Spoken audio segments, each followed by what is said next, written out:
So let's talk about humor a little bit because I think it's a really hard thing to bring into B2B, and some people try, some people Mm, do it horribly. Like, mm. I guess talk a bit like, how do you find, how do you consistently bring humor to what is typically more professional, dry topics? Are there frameworks or ways of culturally creating like the freedom to? Yeah, I don't quite know what my question is, but talk about humor. Well, all right.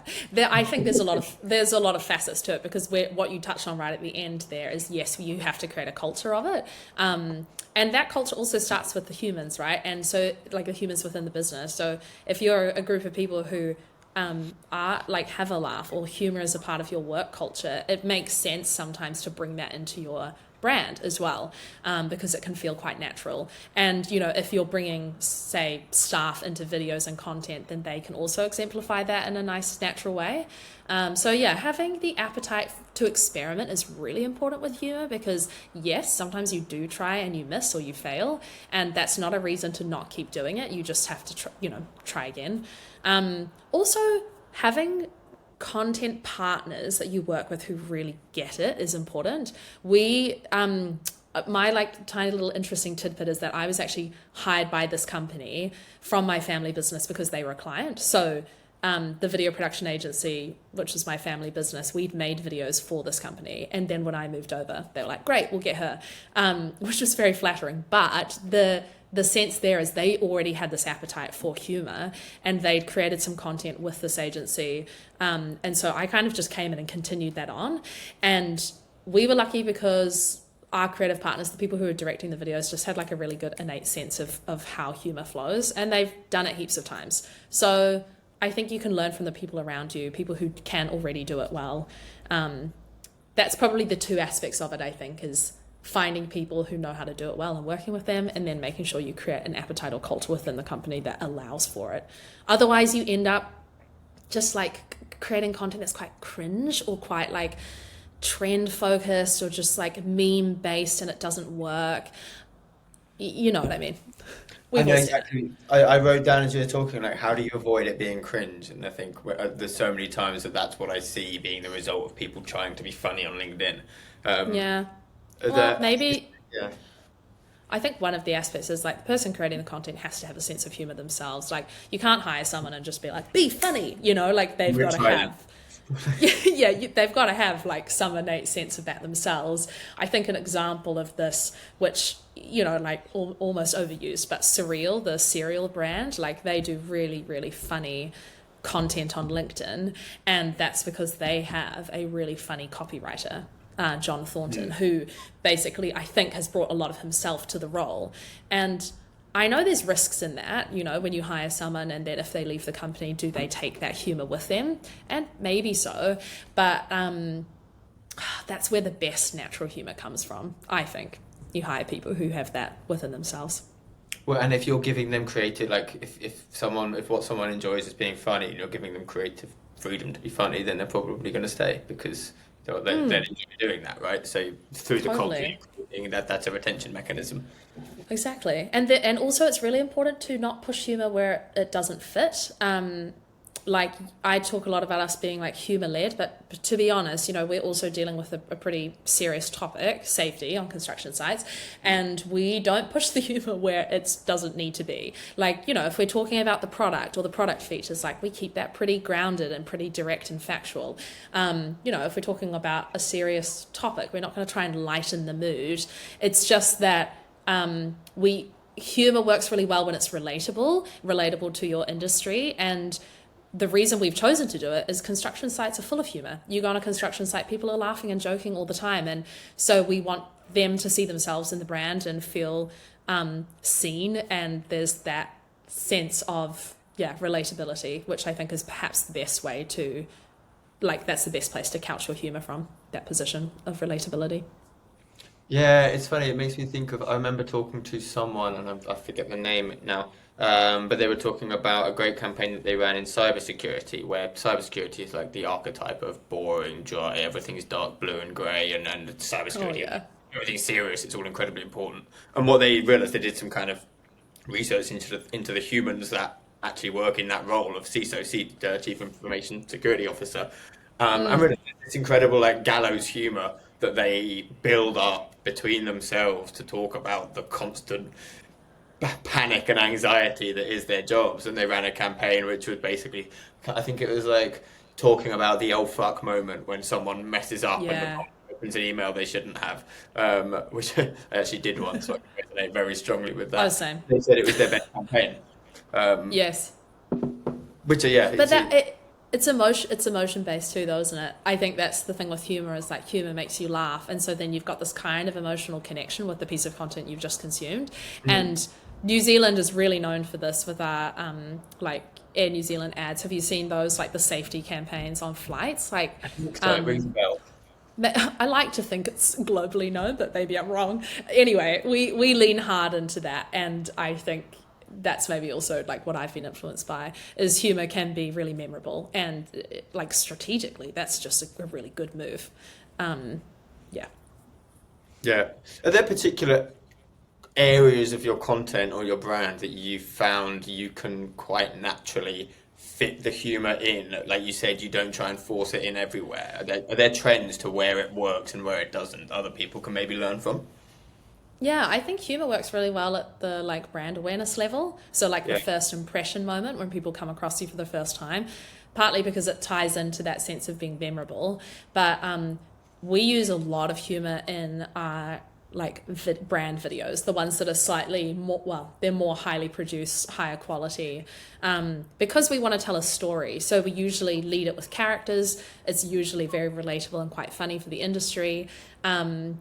Yeah, we deliberately create moments for laughter or the like, oh my goodness, me too. I've felt that. And so I think, yeah, that brand stage is a really good place for it to happen. And then the other places we weave it in is when we're talking about pain points. So, just I've just finished reviewing all of our website copy, and the places where human most naturally fits is that moment where like, oh, you've formed an unhealthy relationship with the printer because you're standing there all the time printing documents, And so it's just like small subtle pieces. Yeah, does that answer the question? Yeah, it does. Well, it's because the pain point one is a really good point because it's relatable and empathetic. And I always Yeah. struggle when I mean, I'm by no means a copywriter, but even on it, when you're kind of that like sales thing or the marketing 101 of like hammer on the pain point, but you feel like a dick. Like it feels really annoying sometimes when I have people talking to me about my pain points and they're really going in. It's Oh, it very can be and patronizing. I think it's yeah. pretty easy to lean into the patronizing side, and you've got to be careful about that. So I think humor is a helpful way to just keep it a bit lighter, but also the like, we know what it's like. I mean, ultimately you're talking about pain points because you want them to know that you know what it's like and there's a reason that you exist.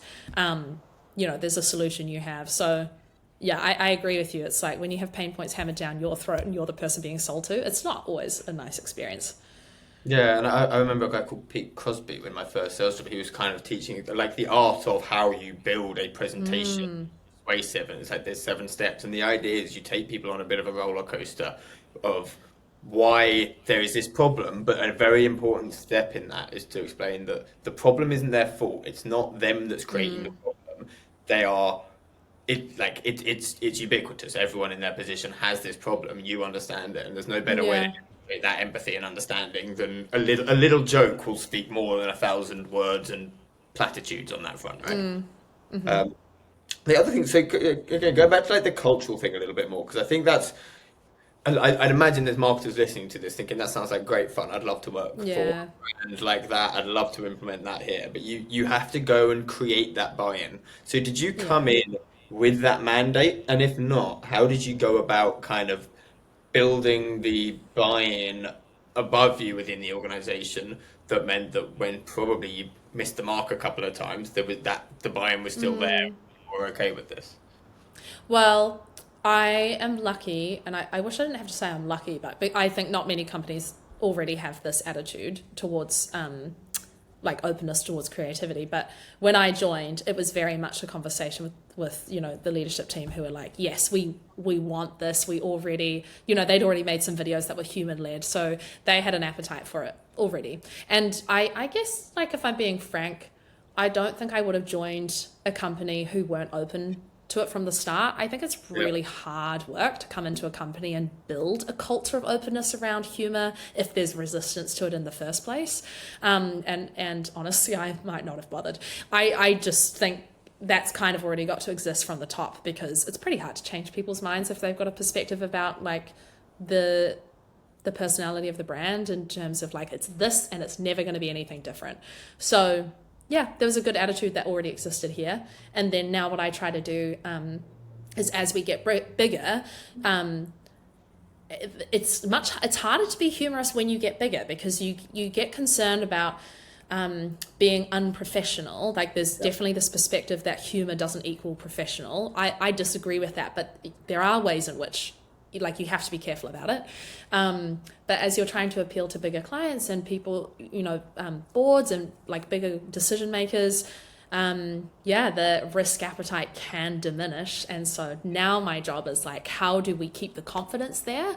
And you have to keep the confidence by proving that it's working, right? So every time people are mentioning like, I noticed you because of the humor or the personality, or I see you everywhere and it makes me laugh, like those are nuggets that I collect and can use when I talk to other people.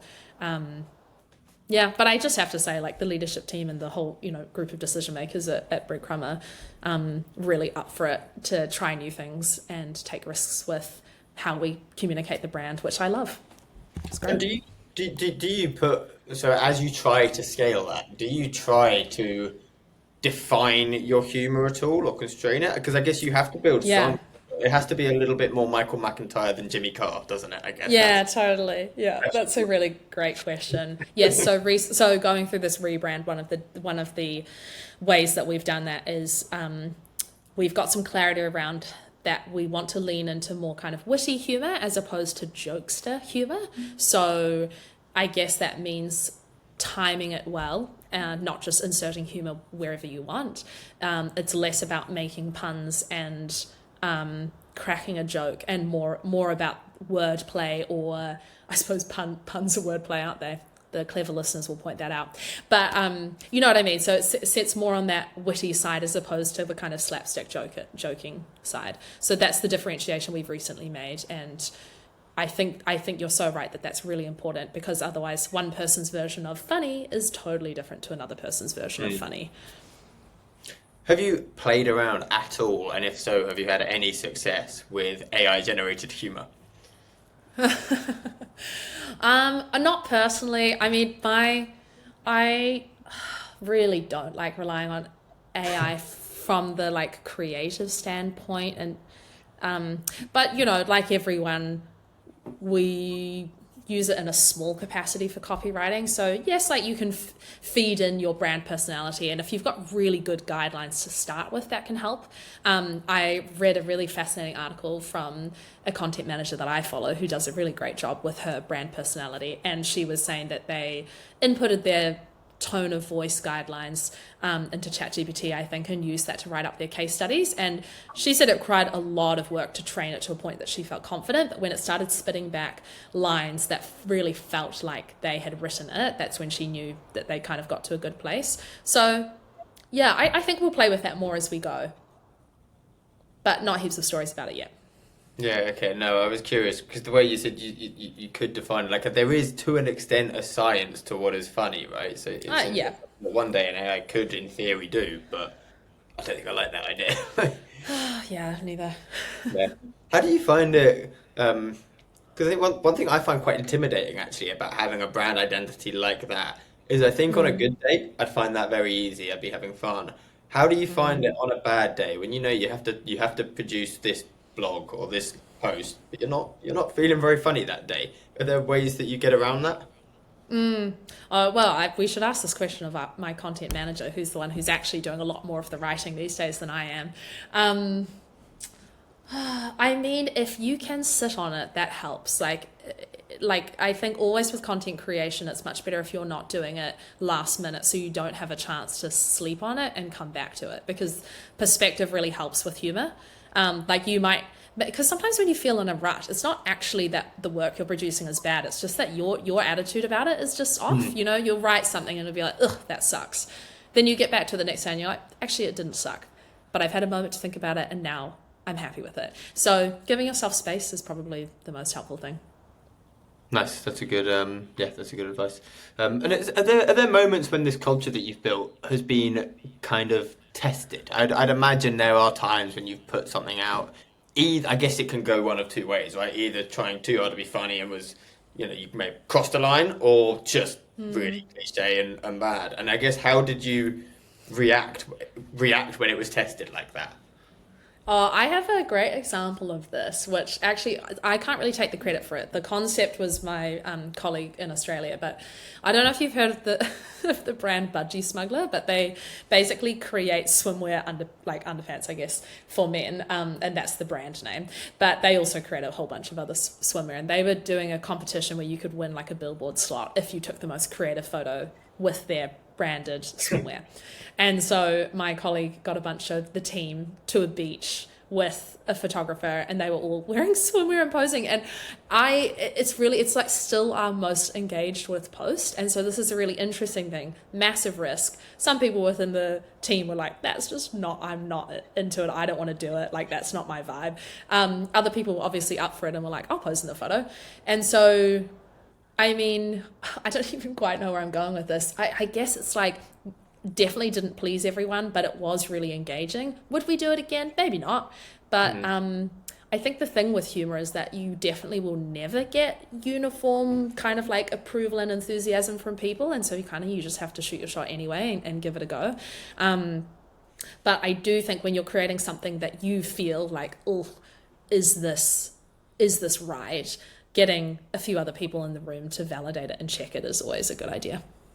Well, and also, so in that example where you said maybe some people didn't like it, did you, outside of a few LinkedIn comments at the time or wherever it was of people saying, oh, I don't like this, did you actually have any negative consequences from it? Because some noise is instantly loud, but nothing actually bad happens. No, and I mean, we actually didn't even have any negative LinkedIn and it was a conversation starter more than anything. Yeah. I also just think like we're not the kind of company that would put something polarizing out there. That's not our style. And we think carefully about how we're going to communicate our message. There's a lot of like good strategic thought within the company, and everyone has like a pretty good sense of what's going to work and what's not. I also think, having come from public relations, I did a lot of like crisis management. So I think I have a good nose for the things that are, we should steer away from versus like lean into. Yeah.